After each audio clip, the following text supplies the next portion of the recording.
Then Y, length of the horizontal arm or sleeve arm of the lever in meter. So this Y or the vertical arm length is the distance of fulcrum O, then distance of fulcrum O from the governor axis to the radius of rotation when the governor is in mid position. So this distance from fulcrum to the governor axis is termed as R, right? So small letter R.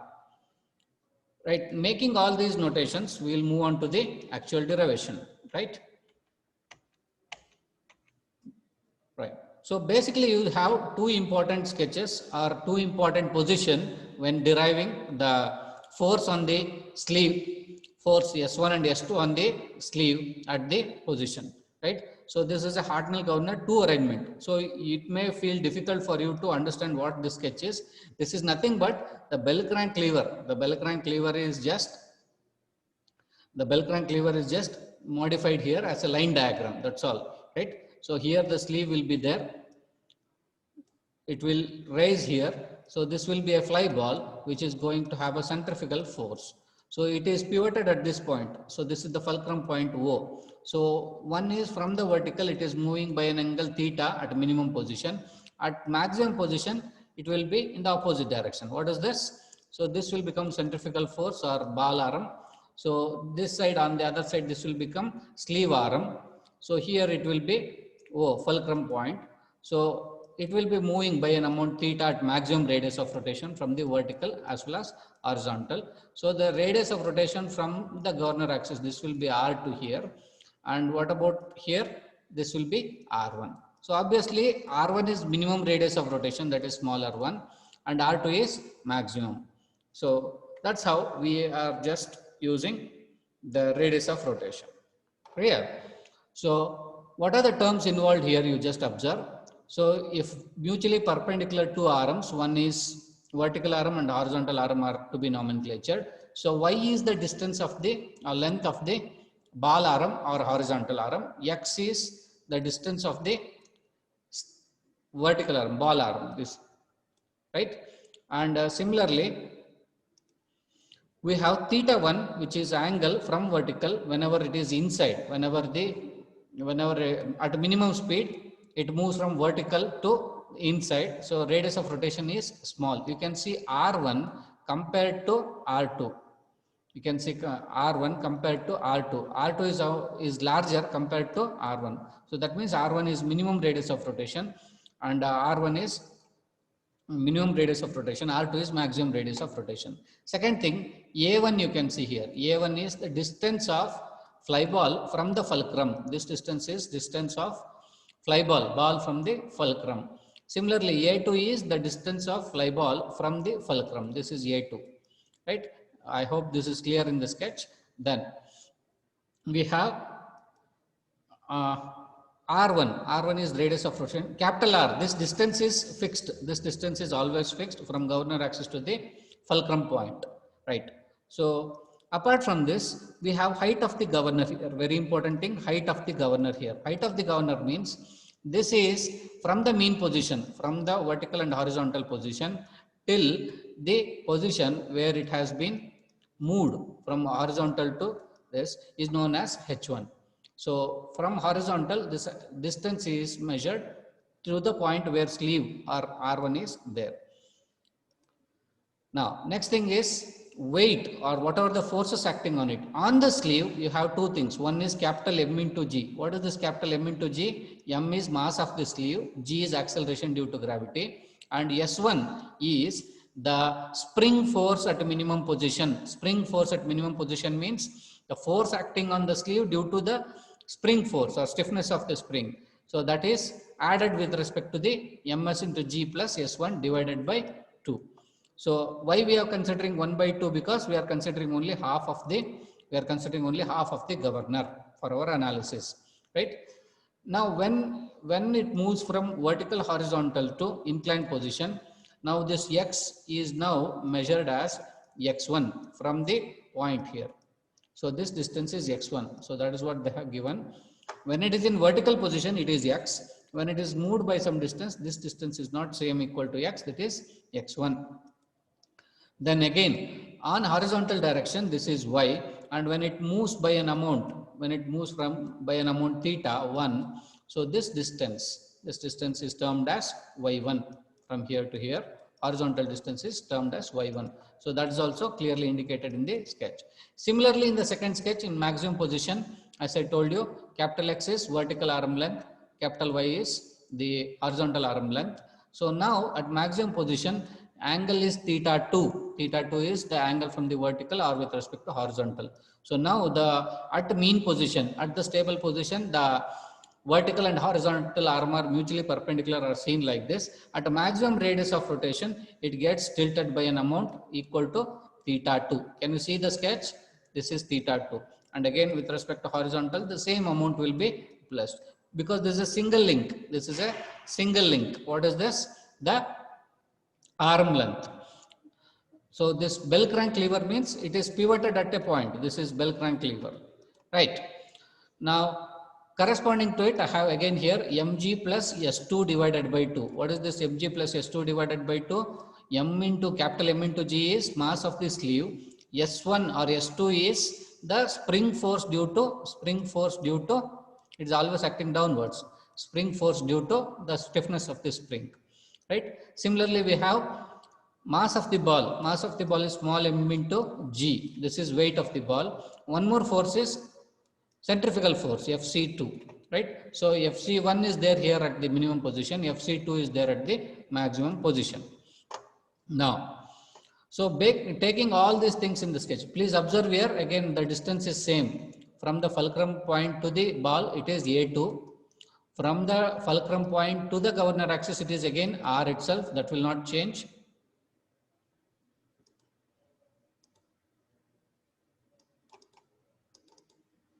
That will not change. Then what else?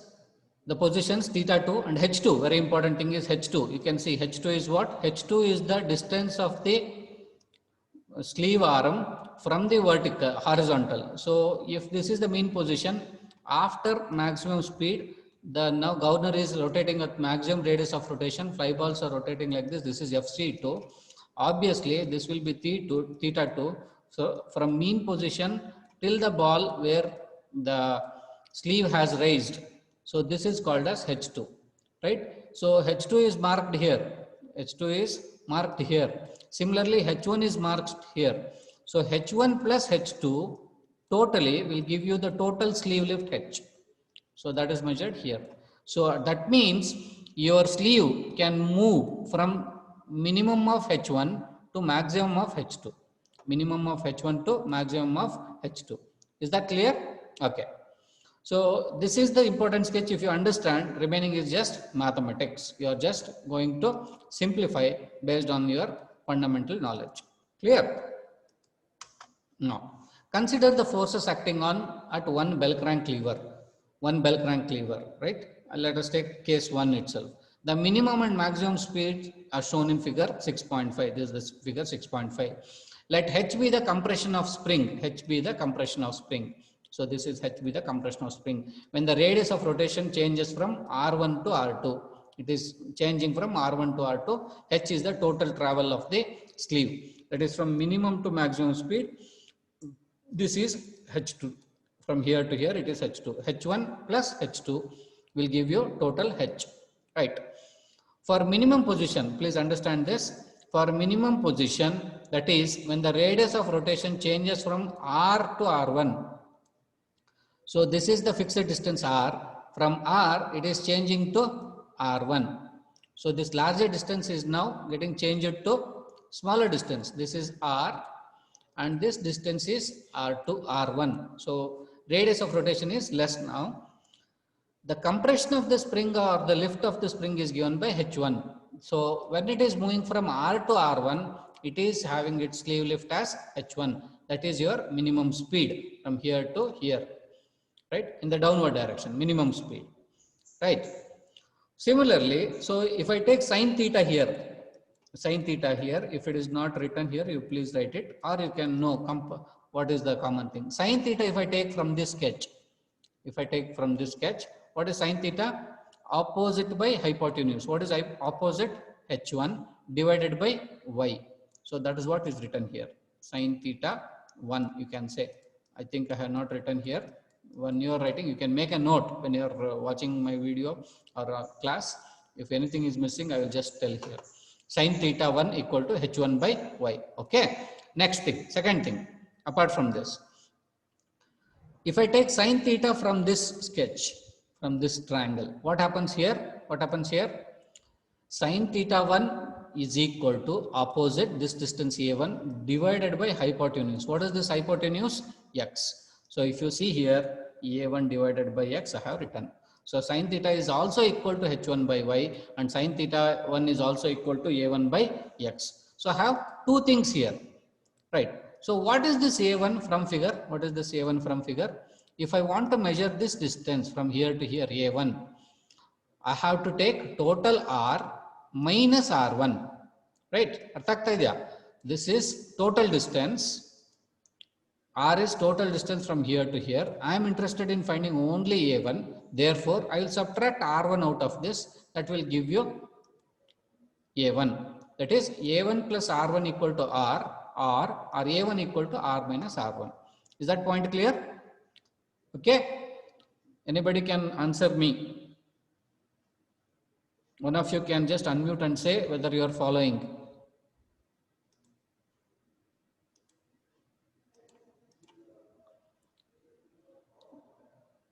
ಕೇಳಿಸ್ತಾ ಇದೆಯಾ? ಎಲ್ಲರೂ attentive ಆಗಿದ್ದೀರಾ? Are you reaching? ನಾನು ಹೇಳ್ತಾ ಇರೋದು ಅರ್ಥ ಆಗ್ತಾ ಇದೆ, ಫಾಲೋ ಮಾಡಕ್ ಫಾಸ್ಟ್ ಆಗಿದೆ ಅಂದ್ರೆ please let me know privately or directly. Here chat box ಇರುತ್ತೆ, ಇಲ್ಲಿ ಚಾಟ್ ಅಲ್ಲಿ ಕೂಡ ನೀವು ಕಳಿಸ್ಬೋದು. ಅರ್ಥ ಆಗ್ತಾ ಇದೆಯಾ? Sine theta 1 equal to h1 by y equal to a1 by x. ಅರ್ಥ ಆಗ್ತಿದೆ sir. Okay, thank you Uday.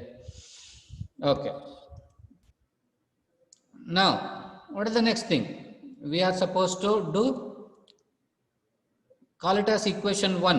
Idhan equation 1 anta karkoli. Next thing, similarly for maximum position, you take the second sketch now. This is the second sketch. When the radius of rotation changes from r inda r to change ಆಗ್ತಾ ಇದೆ. ಏನು r ಏನಿದು? Fixed distance from the fulcrum point to the governor axis. ಇದು first ಹೇಗಿರುತ್ತೆ? Speed ಜಾಸ್ತಿ ಆದಾಗ it is moving from here to here, that is fly ball. The radius of rotation is changing, right? So for minimum speed, fly ball is inside or close to governor axis, whereas for maximum speed, it is maximum position, radius of rotation is more, fly ball is away from the governor axis, right? So here also now r value is changing from r in the r to change ಆಗ್ತಾ ಇದೆ. It is changing from r to r2, right? Now the compression of the spring here is what? H2. Compression of the spring is what? H2. That is, it was vertical like this here. Now it has risen by an amount theta 2. So this distance, whatever it has moved from horizontal to vertical, is known as H2, height of the governor. Next, again I'll take sine theta 2. Now from figure you tell me what is sine theta 2 from this. From this right angle triangle, sine theta 2 is opposite by hypotenuse. What is opposite here? H2. Hypotenuse is y, the arm. H2 divided by y. Okay. Then sine theta 2 you take from this triangle. From this triangle. What is this? What is this?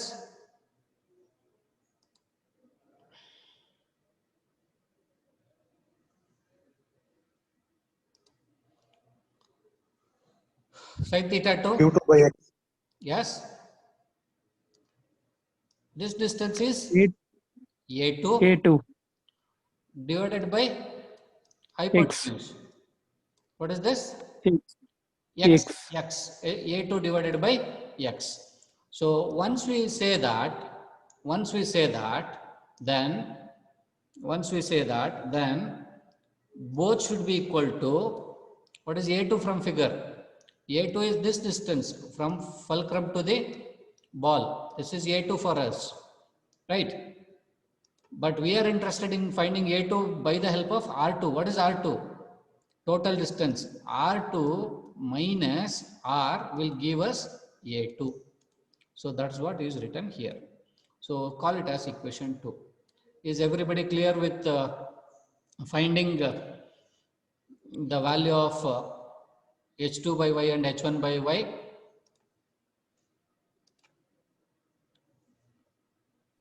Yes, sir. Okay. I'll ask randomly now.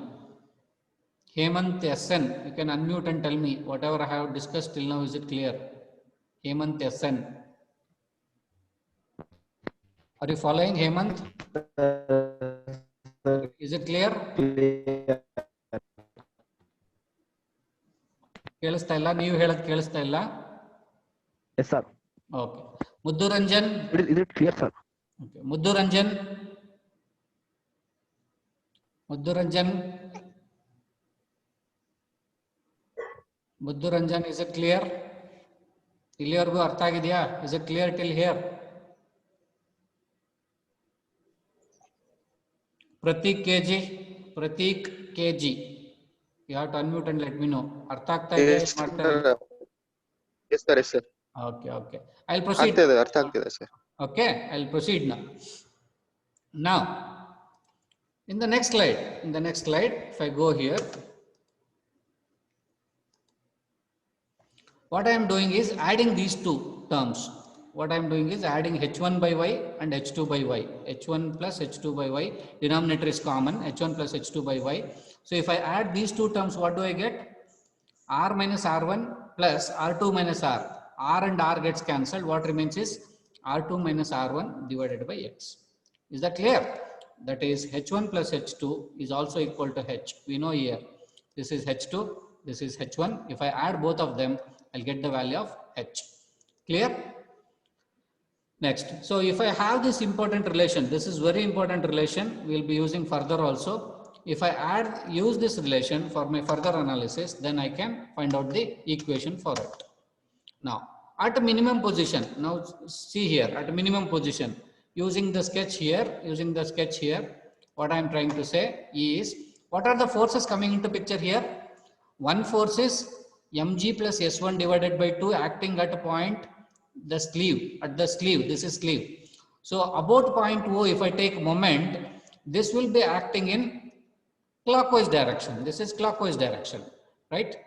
Then another force is mass of the ball, m into g. This is also about point O. It is also acting in clockwise direction, right? So these two forces or these two moments I will write on one side of the equation. Next, what is the next force? Centrifugal force, Fc1, is acting at point O. The moment in anti-clockwise direction. It is acting in anti-clockwise direction. So if I am saying this, so Fc1 into this perpendicular distance. What is this perpendicular distance? Fc1 into x1 is what? Anti-clockwise. I am writing on the right hand side of the equation. Then another force is m into g. Force into perpendicular distance is a1. About point O. Illinda illige O is the distance. So m into g, small m into g into distance a1 is acting in clockwise direction. So this was supposed to be written here, mg plus a1. Idu clockwise irodrinda I have transferred it to the right hand side, therefore it is negative. What is the other force? mg plus s1 by 2, it is acting at a distance of y1 from point O. So I am taking moment with respect to point O. So that is a clockwise moment I have written on the left hand side of the equation. This is just a rearrangement for my convenience. So my equation says mg plus s1 divided by 2 into y1. y1 is the perpendicular distance. Then fc1 into perpendicular distance is x1. That is, then mg into a1 is clockwise, written on the other side. So what I'll do is, this y1 by 2 I'll multiply to the right hand side. So my next equation is mg plus s1 equal to 2 by y1 into fc1 into x1 minus mg into a1. So this is my equation. This is my equation which is necessary for me to further analysis. Now at maximum position, you observe here, maximum position. What is happening at the maximum position? What I am supposed to do now? Again, take moment about the same point, fulcrum point O. What is it? What are the forces here? About point O, mg plus s1 by 2. mg is weight of the sleeve.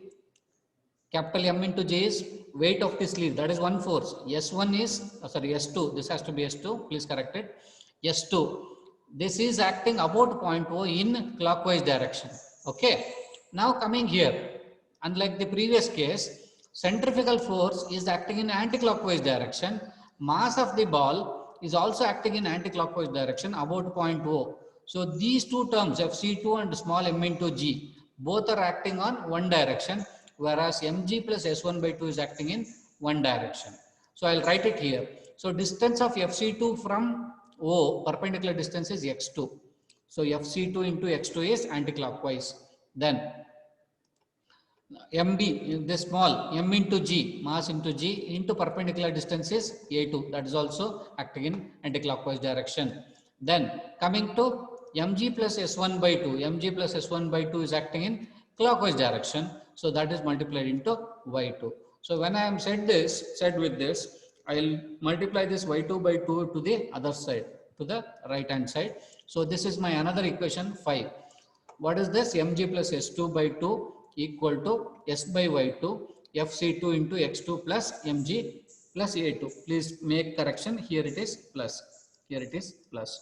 In correction ಮಾಡ್ಕೊಳ್ಳಿ ಎಲ್ಲರೂ ಬರ್ಕೊಂಡಿರಿ class ನಡಿಬೇಕಾದ್ರೆ ಏನಾರು ಹೇಳಿದ್ರೆ ಬರ್ಕೊಂಡಿರಿ corrections ಇರಬಹುದು slides ಅಲ್ಲಿ ಆಮೇಲೆ ನೀವು notes ಬರಿಬೇಕಾದ್ರೆ ಅದನ್ನ correction ಮಾಡ್ಕೊಳ್ಳಿ right okay so I have two equations now. What are those two equations? In the previous slide, mg plus s1 equal to 2 by y1 fc1 plus x1 plus mg into a1. In this slide, mg plus s2 equal to 2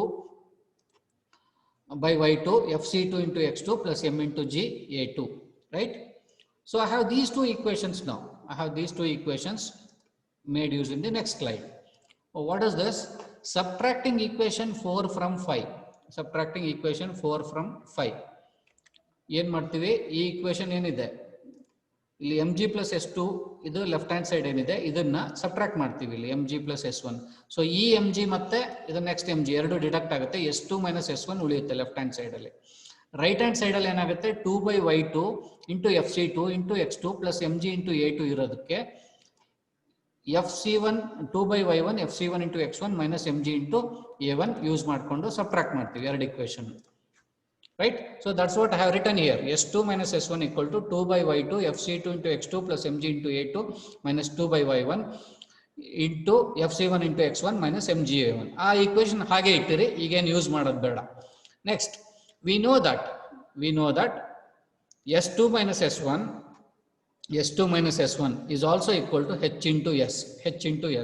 So what is this? What I am trying to say with this? What I am trying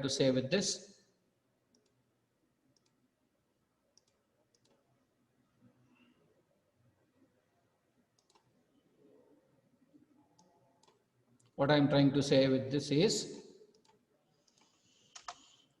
this S2 minus S1 by h, this S2 minus S1 by h, this S2 minus S1 by h is spring stiffness, yes. That is force. S2 is this force required to compress the spring at maximum position. S1 is the force required to compress the spring at minimum position. So this is one force divided by total compression is h. So this will be equal to our spring stiffness, or what I call it as K. What is spring stiffness? Force required for unit deflection h, right? So force required for unit deflection h is spring stiffness, yes, right? So that I have used it here, S2 minus S1 equal to h into s. Another important equation what we just now derived in the previous slide was h is equal to R2 minus R1 into y by x. h equal to R2 minus R1 into y by x. ಇದು ಇವತ್ತು starting ಅಲ್ಲಿ derive ಮಾಡಿದ್ದೀವಿ ಇಲ್ಲಿ, ಹೌದಾ? ನೋಡ್ಕೊಳ್ಳಿ, right? h equal to R2 minus R1 divided by x. So that is what is being used here. ಇದು h equal to R2 minus R1 divided by y into x. Right. Now coming here again. So using these two relations, one is what? H equal to R2 minus R1 by into y by x, and the other equation just now what we have derived, we'll arrive here. One important aspect you have to remember here. What is that? Neglecting the obliquity effect of the arms. That is, ಈ condition ನೆನ್ಪಿಟ್ಕೊಳ್ಳಿ, problem solve ಮಾಡ್ಬೇಕಾದ್ರೆ ಉಪಯೋಗ ಆಗುತ್ತೆ. Please remember this. x1 is equal to x2 is equal to x. What do I understand with this? What do I understand with this? x1 is the distance of the vertical arm in the minimum position. x2 is the length of the arm in the maximum position. But when I neglect obliquity conditions, this x1 is equal to x2 is equal to x. That means at a stable position, this is equal to x. So when I say neglecting obliquity effect, I can replace x1 and x2 in the above equation by x. Similarly, at a minimum position, the lower arm is termed as length y1. This distance is y1. At a maximum position, this is termed as position. This distance is termed as y2. Right? So when I neglect the obliquity effect, this y1 equal to y2 equal to y means it is at horizontal position. This is horizontal position of the lower arm. So these two are the effects. That means theta 1 equal to theta 2 equal to 0. So these two conditions are clear, x1 and y1. What about a1 and a2? What is a1 and a2 here? Distance of the fulcrum from the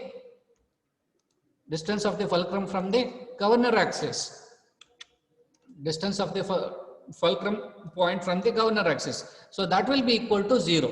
That will be equal to 0. You just observe here. What is a1? a1 from figure, it is this one. This is a1. So when it becomes vertical and horizontal, a1 will not be there. That is equal to 0. Similarly, when I am considering a2, what is a2? a2 is the distance from fulcrum point to the arm. So when this becomes vertical, a2 is also 0. So when I say it is neglecting obliquity effect, when I am saying it is neglecting obliquity effect ಅಂದ್ರೆ ಏನರ್ಥ? x1 equal to x2 equal to x, y1 equal to y2 equal to y, a1 a2 equal to 0, right? And the moment due to weight of the balls I am neglecting. Moment due to weight of the balls. What is this moment due to weight of the ball? M into g. What is this M into g? Mass of the ball into g. Why I am neglecting is, compared to the value of capital M and capital S, this small m is very, very less. So this is say 2 kg, this is somewhere 15 Newton or 2 Newton, this is 15 and this is some 25 Newton. So compared to 15 and 25, 2 is very small, so I am neglecting it. So based on this condition, what I am trying to do is, for minimum position, I am now coming up with a relation. What is that relation? In the equation 4, in the equation 2, I wrote mg plus s1 by 2 into y into f1 into x minus mg into a1 was there. I have neglected it.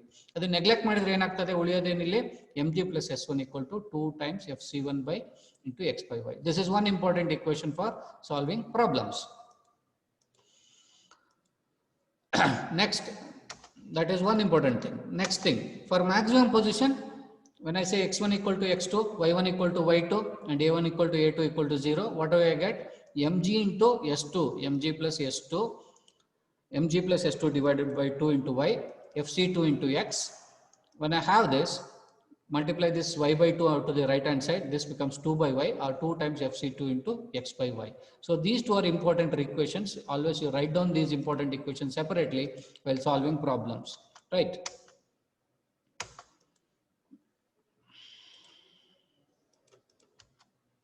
Subtracting equations 6 and 7. So first equation with the other, what do I get? ಈ ಎರಡು equation ಅಲ್ಲಿ subtract ಮಾಡಿದ್ರೆ ಏನಾಗ್ತದೆ? s2 and s1, s2 minus s1, m into g, capital M into g ಹೋಗುತ್ತೆ. s2 minus s1 is equal to 2 times fc2 minus 2 times fc1, x by y is common. So this is another important relation. What is it trying to say? s2 minus s1 equal to 2 into fc2 minus fc1 by x. So this is one important relation. Next, also we have this equation s2 minus s1 by s is equal to h, compression of the spring. And this equation, when I resubstitute these two things, s2 minus s1 ಇರೋ ಜಾಗಕ್ಕೆ h into s substitute ಮಾಡಿದ್ರೆ, ಮತ್ತೆ h ಇಲ್ಲಿ 2 by x by y ಅಂತಿದೆ ಇಲ್ಲಿ, ಹೌದಾ? 2 by x by y ಅಂತಿದೆ. ಆ x by y ಜಾಗಕ್ಕೆ r2 minus r1 ರೀಪ್ಲೇಸ್ ಮಾಡಿದ್ವಿ ಅಂದ್ರೆ ಇಲ್ಲಿ ಈ ಫಾರ್ಮುಲಾದಲ್ಲಿ ಈ ಫಾರ್ಮುಲಾದಲ್ಲಿ ಹೆಚ್ಚು ಜಾಗಕ್ಕೆ ನಾವನ್ನ h equal to r2 minus r1 by y into x ಅಂತ ಸಬ್ಸ್ಟಿಟ್ಯೂಟ್ ಮಾಡಿದ್ರೆ, if I substitute it here, I'll get a new formula, and this is universal formula for solving all problems. This is the universal formula, very important formula to solve all problems. So always remember this and write it in a separate sheet of paper, right, while solving problems. So that is the thing we are supposed to learn from Hartnell governor, right? So some important points are there, that unless otherwise stated, the obliquity effect have to be considered for weight of the balls is neglected in actual practice. Most of the cases we neglect anta artha. Second thing is friction force consider ಮಾಡಿ ಅಂತ ಹೇಳಿದ್ರೆ Porter governor ಅಲ್ಲಿ ಏನ್ ಮಾಡಿದ್ವಿ ಅದೇ ರೀತಿ ಇದರಲ್ಲೂ ಮಾಡಬೇಕು. ಏನು ಮಿನಿಮಮ್ ಸ್ಪೀಡ್ಗೆ -f, ಮ್ಯಾಕ್ಸಿಮಮ್ ಸ್ಪೀಡ್ಗೆ +f. ಸೆಂಟ್ರಿಫಿಕಲ್ ಫೋರ್ಸ್ ಬೇಕು ಯಾವ್ದಾದ್ರು ಒಂದು ಪೊಸಿಷನ್ ಅಲ್ಲಿ ಅಂದ್ರೆ, ಎನಿ ಇಂಟರ್ಮೀಡಿಯೇಟ್ ಪೊಸಿಷನ್ ಅಂದ್ರೆ ಆ ರೇಡಿಯಸ್ ಗೊತ್ತಿದ್ರೆ ಆ ಸೆಂಟ್ರಿಫಿಕಲ್ ಫೋರ್ಸ್ ಕಂಡುಹಿಡಿಬಹುದು. So these are 3 important notes what we are supposed to consider, right? So that is what is substituted in the given equation, right? So make use of all these relations. ಇದೆಲ್ಲ relations ನ ನೆನಪಿಟ್ಕೊಂಡು ಒಂದ್ ಕಡೆ separate ಆಗಿ ಬರ್ಕೊಳ್ಳಿ, problem solve ಮಾಡಬಹುದು. So the meeting is going to end in 1 or 2 minutes. If you have any doubts, please reach to me, message ಮಾಡಿ ಇಲ್ಲ phone ಮಾಡಿ ಕೇಳ್ಕೊಳ್ಳಿ ಏನೋ ಡೌಟ್ ಇದ್ರೆ, right? Thank you. If there is anything, please ask me directly. You can call me also. The next class will be starting in a while. ಸಾಧ್ಯ ಆದಷ್ಟು ಅರ್ಥ ಮಾಡಿಸ್ಲಿಕ್ಕೆ try ಮಾಡೀನಿ, ಗೊತ್ತಾಗಲಿಲ್ಲ ಅಂದ್ರೆ ಕೇಳ್ಕೊಳ್ಳಿ.